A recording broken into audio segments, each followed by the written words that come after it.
நாளைக்கான செய்திகளோடு மீண்டும் சந்திக்கின்றோம். இலங்கையில உயிர்த்த ஞாயிறு தாக்குதல் இடம்பெற்று 5 ஆண்டு காலங்கள் கடந்திருக்கக்கூடிய சூழ்நிலையில ஜனாதிபதி தெரிவுக்குழுவினாலும் அறிக்கை சமர்ப்பிக்கப்பட்டிருக்கிறது. அதே போல நாடாளுமன்ற தெரிவுக்குழுவினாலும் உயிர்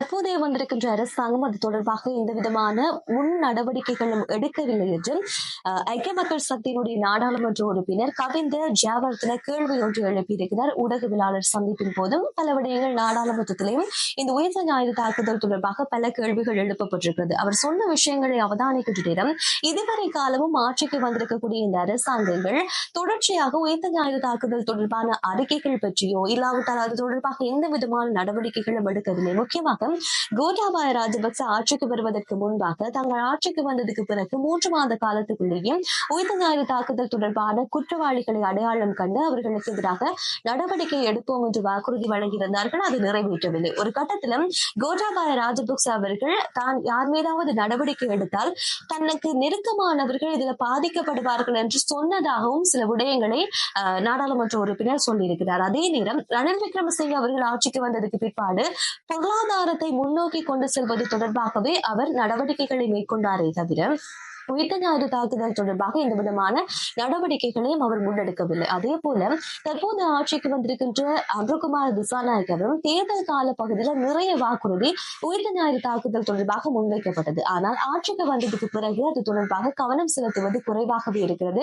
இதன் மூலமாக மக்களும் அனுரகுமார் திசாநாயக் அவர்களும் வழமையான ஆட்சியாளர்கள் போல ஆட்சிக்கு வருவதற்காக உயிர்த்த ஞாயிறு தாக்குதலை கையில் எடுத்து பிரச்சாரங்கள் செய்து வாக்குறுதிகளை வழங்கினார் என்ற எண்ணப்பாடு மக்களுக்கு தோன்ற ஆரம்பிக்கும் என்பதாகவும் அவர் சில கருத்துக்களை சொல்லியிருக்கிறார். எனவே உடனடியாக இது பெற்றிருக்கக்கூடிய நடவடிக்கைகளை தற்போதைய அரசாங்கம் முன்னெடுக்க வேண்டும். ஏனென்றால் ஏற்கனவே 30 கால போர் சூழல் என்பது இலங்கையில் இருந்திருக்கிறது. இதன் மூலமாக வடக்கு கிழக்கு மக்கள் எந்த அளவுக்கு வடுக்களை சுமர்க்கின்றார்களோ அதே போலதான் உயிர்த்த ஞாயிறு தாக்குதல்ல பாதிக்கப்பட்ட மக்களும் தன்னுடைய வடுக்களை சுமந்து வருகின்றார்கள். எனவே தொடர்ச்சியாக இது பற்றி நாடாளுமன்றத்திலேயோ இல்லாவிட்டால் பிற இடங்கள்ல அரசாங்கத்திடம் கேள்வி எழுப்புகின்ற நேரம் கடந்த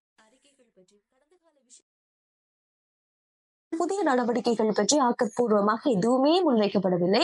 எனவே வழங்கி இருக்கக்கூடிய இந்த அறிக்கைகளை வைத்தே நல்ல செயற்பாடுகளை, அதாவது யார் குற்றம் இழைத்தார்கள் என்பது தொடர்பாக தீவிரமான நடவடிக்கை முன்னெடுக்கப்பட்டு சரியான தீர்வு வழங்குறதுக்கு இந்த அறிக்கைகளே போதுமானதாக இருக்கும். ஏன் நடவடிக்கை எடுக்கிறது இல்லை? எனவே தற்போதைய அரசாங்கம் இது தொடர்பாக நடவடிக்கை உடனடியாக எடுக்க வேண்டும் என்ற ஒரு வேண்டுகோளையும் அவர் சார்பாக முன்வைத்திருக்கின்றார்.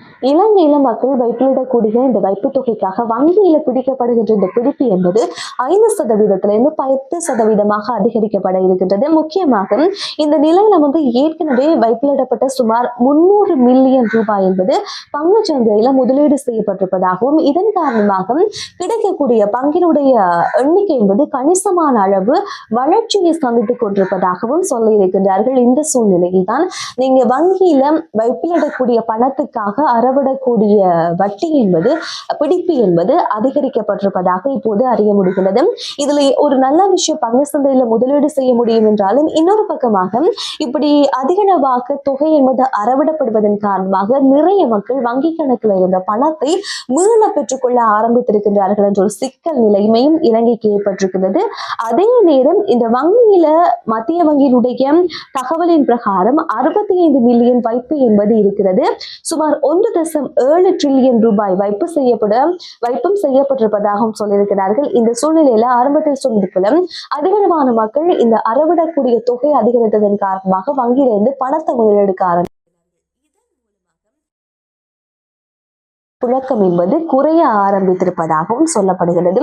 எவ்வாறு இருந்தாலும் வங்கியில் அறவிடப்படக்கூடிய அந்த வட்டி தொகைகள் இல்லாவிட்டால் நீங்கள் வைப்பிலிடக்கூடிய பணத்துக்கு பிடிக்கப்படுகின்ற பிடிப்பு தொகை எல்லாம் சமீப நாட்களாக அதிகரித்துக் கொண்டிருக்கிறது. எனவே இது நடுத்தர மக்களுக்கு மிக பாதிப்பை ஏற்படுத்தும். அதே நேரம் நிலையான வைப்புல நீங்க பணத்தொகையை வைப்பிலிடுகின்றீர்களாக இருந்தால் அது உங்களுக்கு வங்கி மூலம் 18% அதிகமான வட்டி உங்களுக்கு வழங்கப்படுமாக இருந்தால் அதுலயும் அப்படி 18% வட்டி உங்களுக்கு வழங்கப்படுமாக இருந்தால் அதுக்கும் ஒரு பிடிப்பு தொகை என்பது இது வருகின்ற நாட்கள்ல அதிகரிக்கப்பட இருப்பதாகவும் சொல்லப்பட்டிருக்கிறது. எனவே இது ஆரம்பத்தில் சொன்னது போல நடுத்தர மக்களுக்கு இந்த பிடிப்பு கொண்டு வருகின்றது அதிகரிப்பு என்பது கண்டிப்பாக பாதிப்பு ஏற்படுத்தும். அதிகளவான பணத்தொகையை வைத்திருப்பவர்களை விட சேமிப்பு கணக்குல வைப்பிலிடக்கூடிய அன்றாடம் வேலை செய்யக்கூடியவர்கள் இல்லாவிட்டால் பிள்ளைகளுக்காக சேமிப்புகளை மேற்கொள்ளக்கூடியவர்களுக்கு இது மிகப்பெரிய ஒரு பாதிப்பை கண்டிப்பாக கொண்டு வரும் என்று பொருளியல் சார்ந்திருக்கக்கூடிய விஷயங்கள் கருத்துக்கள் சொல்ல ஆரம்பித்திருக்கின்றார்கள்.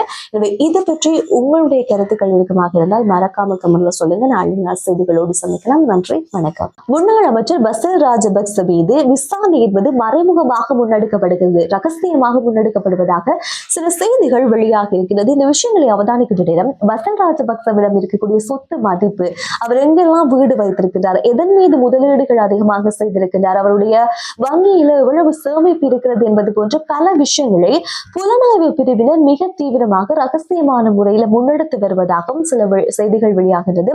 எனவே ஒரு கட்டத்துக்கு பிற்பாடு பசில் ராஜபக்ச அவர்கள் யாரோட எல்லாம் நெருங்கிய உறவுகளை பேணி வந்திருந்தார்களோ அந்த வர்த்தகர்கள் மீதும் ரகசியமான வாக்குமூலங்கள் என்பது பெறப்படுகிறது.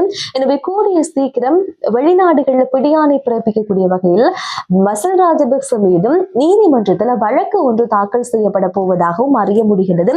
எனவே சர்வதேசத்தில் இருக்கக்கூடிய பசில் ராஜபக்சவர் நாட்டுக்கு கொண்டு வருவதற்கான நடவடிக்கை முன்னெடுக்க வேண்டும். ஆனால் ஒரு கட்டத்தில் பசில் அவர்கள் எந்த விதமான விசாரணைக்கும் நான் நாட்டுக்கு வரப்போவது இல்லை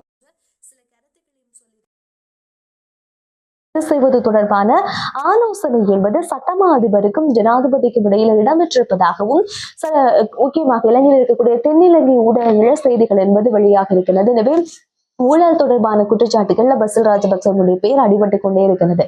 தேர்தல் கால பகுதியிலும் கூட நாட்டை விட்டு வெளியேறி இருக்கிறார். அதுக்கு பிற்பாடு இப்போ நாட்டை விட்டு வெளியேறி இருக்கக்கூடிய பசில் ராஜபக்சவை நாட்டுக்கு கொண்டு வருவதாக இருந்தால் கண்டிப்பாக நீதிமன்றத்திலேயோ இல்லாவிட்டால் அப்படி எந்த ஒரு விசாரணைக்காகவும் நான் நாட்டுக்குள்ள வரமாட்டேன் என்ற அளவுக்கு சில கருத்துக்களை சொல்லியிருப்பதாகவும் அவதானிக்க முடிகிறது. எனவே இந்த விடயத்தில் அரசாங்கம் வருகின்ற நாட்கள் எப்படியான நடவடிக்கைகளை முன்னெடுக்க போகிறது என்பதை பொறுத்திருந்து பார்க்கலாம்.